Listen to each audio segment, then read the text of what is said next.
সকাল থেকে নিহারি রান্নায় ব্যস্ত সময় পার করছেন আব্দুল গনি।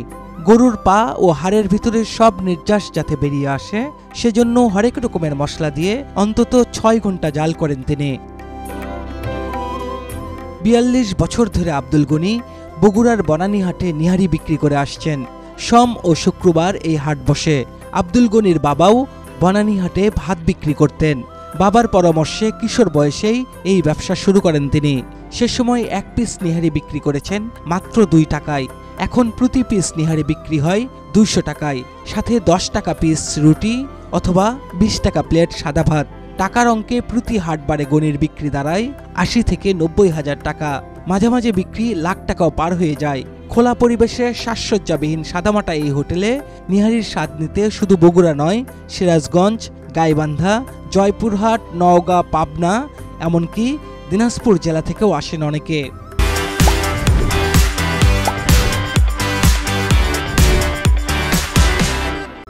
আজকে সকালবেলায় আম্মুক বললো রান্না হয়েছে, বললো না, তেমন তাহলে ঠিক আছে আমি খাবো না এখন।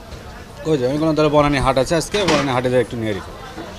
আম্মু বললো তুই খাবি খা, কিন্তু আমার জন্য একটু আনিস, অনেকে অনেক সুনাম করে, দেখবো নি আসলে কেমন। চাকরির সুবাদে বগুড়াতে আসা, তো আমরা লোকমুখে শুনছি যে গনি কাকা ওনার কথা, ওই লোকমুখে শুনেই খেতে আসা। একদিন খেতে আসলাম, প্রথম দিন ভালো লাগলো, আজকে দ্বিতীয়বার আসা। মনে হয় বাসা থেকে এখানে যিনি রান্না করেন তার হাতের একটা জাদু আছে।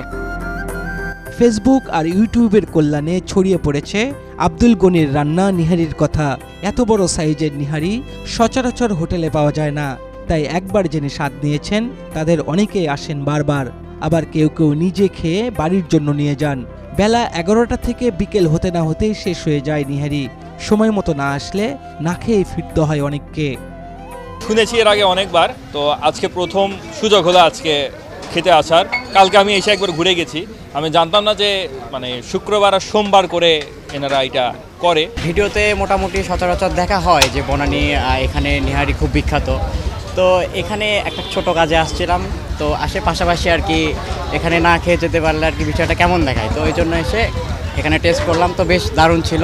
ফোনে রিভিউ দেখছি, ইউটিউবে ভিডিও দেখছি, দেখার পরে ভাবলাম যে আজকে আসি আর কি।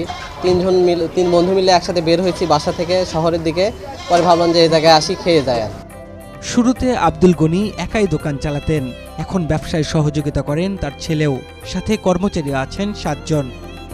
লোকের চাপ অনেক তো বেশি, এই কারণে আমার বাবার পাশে, আর আমি তো আমার বাবার একটাই ছেলে, আমার পাশে মানে বাবার এই ব্যবসাটা তো আমার ধরে রাখা লাগবে।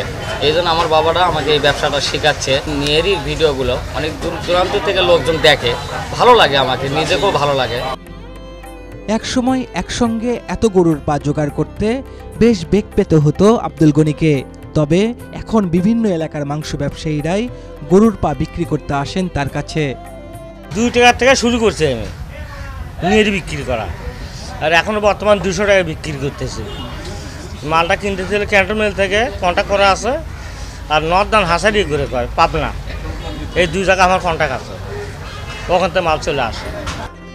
আব্দুল গনির দাবি সীমিত লাভে ব্যবসা করেন তিনি। জীবনের শেষ দিন পর্যন্ত তিনি এই ব্যবসা চালিয়ে যেতে চান। ফরহাদুজ্জামান শাহী, চ্যানেল 24, বগুড়া।